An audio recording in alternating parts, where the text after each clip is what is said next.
Bonjour et bienvenue au tutoriel sur les cartes d'Ambiwee. Si vous souhaitez savoir comment créer et customiser des cartes dans vos tableaux de bord, cette vidéo est faite pour vous. Vous pouvez insérer deux types de cartes dans Ambiwee.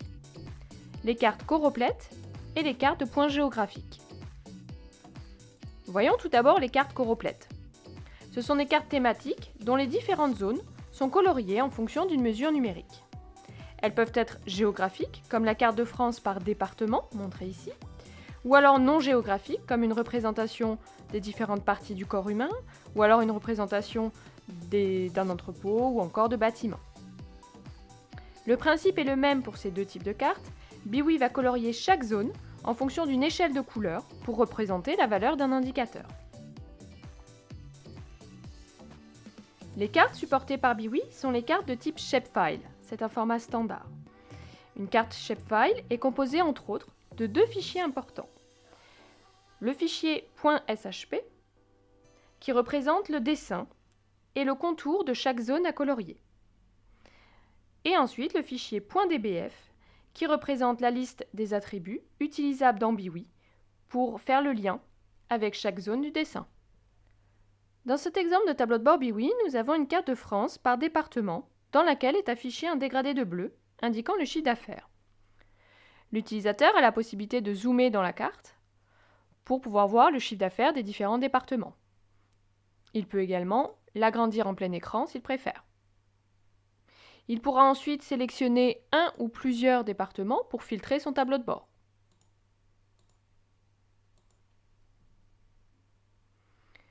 À côté du bouton de sélection multiple, on constate un autre bouton qui permet de changer de vision de la carte. On va pouvoir soit afficher une carte indiquant le CA, soit une carte indiquant le CA vs l'objectif. Nous pouvons constater que cette carte affiche uniquement deux couleurs, vert et rouge. Les départements en vert seront ceux pour lesquels le chiffre d'affaires dépasse l'objectif, et en rouge, ceux pour lesquels le chiffre d'affaires est en dessous de l'objectif. Voyons maintenant comment construire cette carte dans Ambiwee. Pour ajouter une carte choroplète dans un tableau de bord, allez dans le menu Accueil puis cliquez sur Carte. Par défaut, c'est la carte du monde qui s'affiche, mais vous pouvez changer la carte utilisée dans le tableau de bord. Soit par clic droit, Carte par défaut, et vous avez l'ensemble des cartes qui sont fournies en standard dans Ambiwee, donc la carte du monde, la carte des différents continents et plusieurs cartes de France avec différents découpages, ou vous pouvez également aller dans Mise en page et style, Carte par défaut, et la choisir ici. Là, nous allons choisir France, département métropolitain. La zone de paramétrage des données affiche deux champs importants, attributs et valeurs. L'attribut doit contenir le champ qui identifie un département. C'est ce champ qui sera utilisé pour identifier une zone spécifique de la carte et qui sera lié à un des attributs de la carte contenu dans le fichier .dbf. Pour connaître quels sont les attributs ou valeurs que Ambiwee attend, vous pouvez cliquer sur le maillon de chaîne, puis sur la loupe. Chaque ligne du tableau correspond à une zone de la carte. Et ensuite, chaque colonne correspond à un attribut que vous pouvez utiliser pour faire le mapping entre vos données et le dessin de la carte.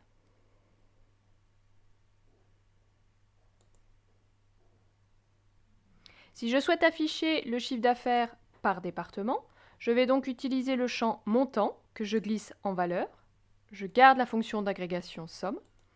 Et ensuite, je vais utiliser mon champ département qui contient le code département, les deux premiers caractères du code postal, que je mets en attribut.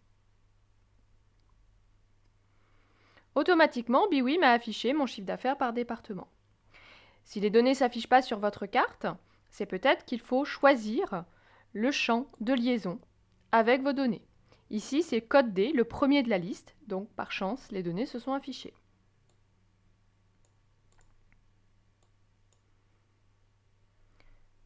Je peux maintenant configurer l'affichage de mon indicateur montant. En cliquant sur Sigma, je vais pouvoir choisir ma couleur de départ et ma couleur d'arrivée. Par exemple, un bleu clair vers un bleu foncé. Et ensuite préciser le nombre de niveaux qu'il va y avoir dans mon échelle. et à savoir si c'est une échelle en pourcentage qui est calculée automatiquement par Biwi en fonction du périmètre des données qu'elle affiche, ou alors si je reste sur une échelle absolue. Donc on va rester sur une échelle en pourcentage et on va mettre 4 niveaux. Appliquer. Nous pouvons constater que les couleurs ont changé sur la carte. Si maintenant je souhaite afficher le sigle euro dans l'infobulle, à côté du montant,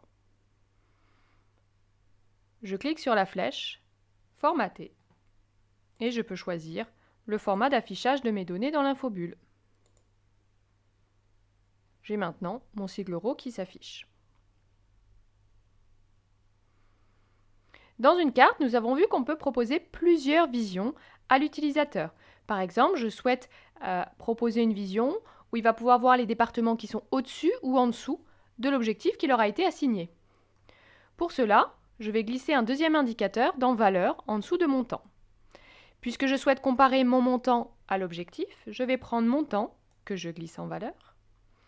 Je clique sur Sigma et je vais préciser que le type de carte est Delta. Je précise son fonctionnement, l'indication de résultat, plus grande est bonne ou est moins bon. Donc dans notre cas, il vaut mieux être au-dessus de l'objectif qu'on s'est fixé, donc plus grande est bonne. Je fais appliquer, OK. Nous voyons qu'une zone cible est apparue. Et là, je vais glisser le champ objectif. En haut à droite de ma carte est apparue une icône me permettant de sélectionner soit ma vue montant, soit ma vue montant vs objectif. Et là, je constate que j'ai bien mes départements rouges ou verts.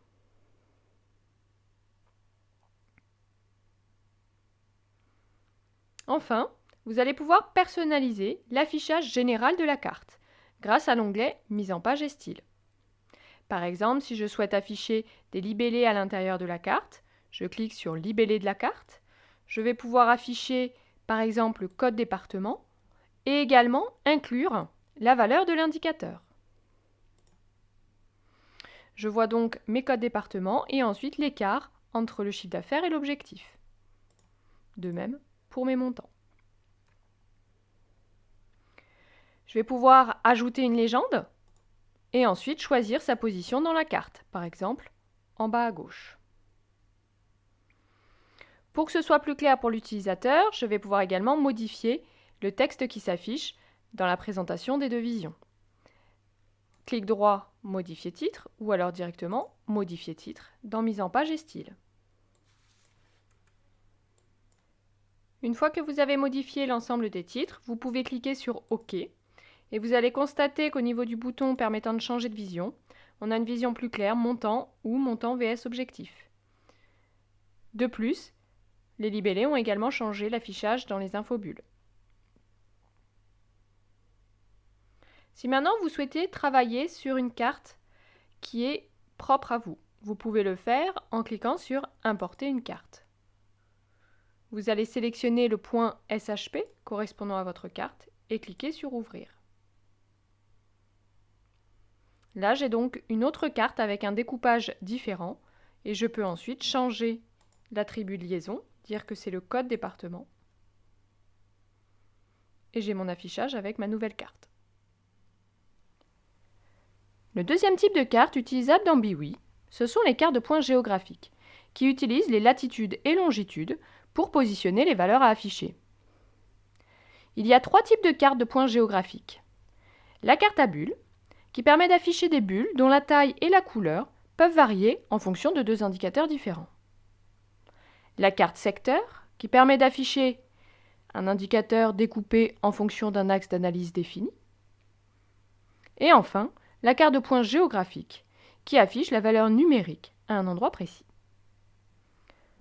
Dans cet exemple de tableau de bord, chaque point représente un magasin, et pour chaque magasin, la taille de la bulle représente le chiffre d'affaires généré, et la couleur, le volume des ventes associées.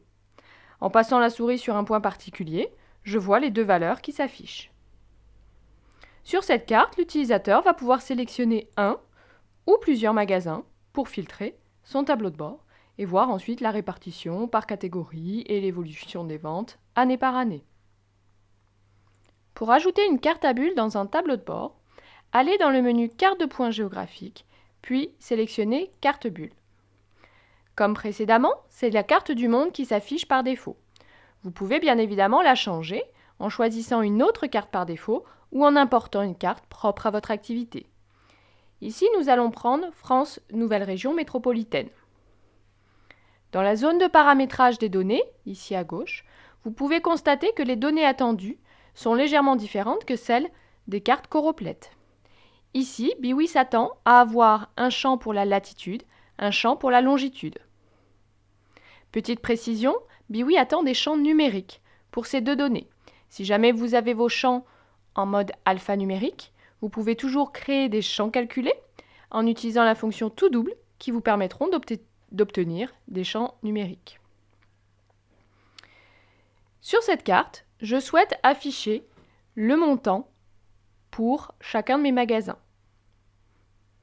Donc je vais positionner déjà les magasins sur la carte grâce à la latitude et la longitude et ensuite positionner le montant dans la colonne poids. Cela va déterminer la taille de ma bulle. J'aimerais ensuite que les bulles soient coloriées en fonction du volume des ventes associées pour le magasin. Pour cela, je prends la quantité que je glisse en couleur. Comme pour les cartes Choropleth, je vais pouvoir personnaliser l'échelle de couleur qui est utilisée pour les bulles. En cliquant sur Personnaliser, je vais choisir ma couleur de départ, puis ma couleur d'arrivée, et sélectionner mon nombre de niveaux.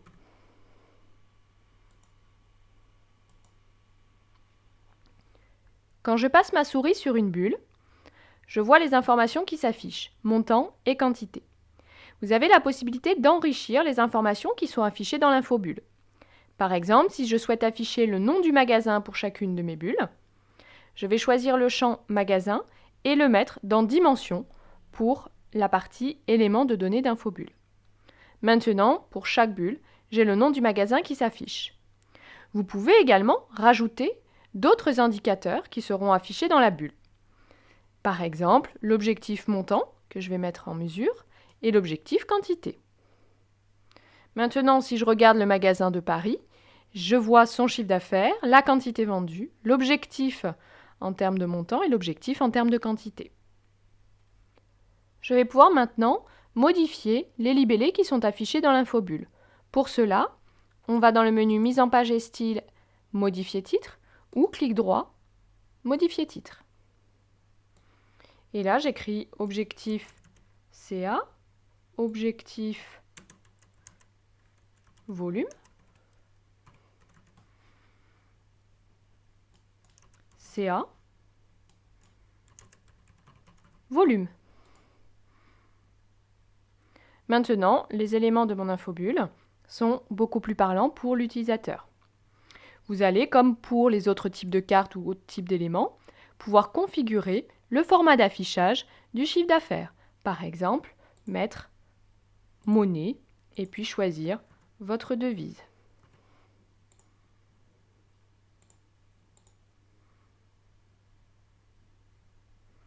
Si je souhaite afficher la légende de ma carte, dans Mise en page et style, je peux afficher la légende, choisir sa position et également afficher la légende pondérée pour la taille de mes bulles. Et celle-ci, je vais la positionner à droite.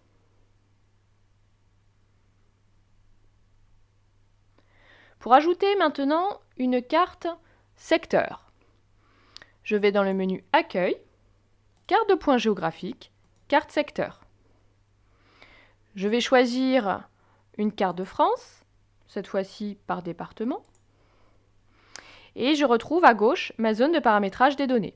Donc on a latitude, longitude pour positionner les magasins. Donc latitude, longitude. J'ai un champ valeur dans lequel je vais mettre mon chiffre d'affaires.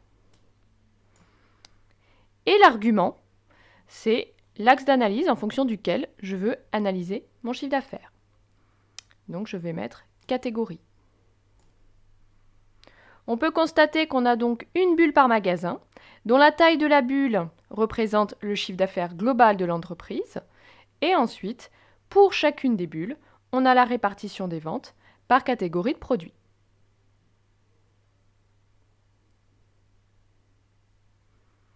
Comme tout à l'heure, vous allez pouvoir ensuite enrichir le contenu des infobulles à l'aide d'informations de dimension ou de mesure.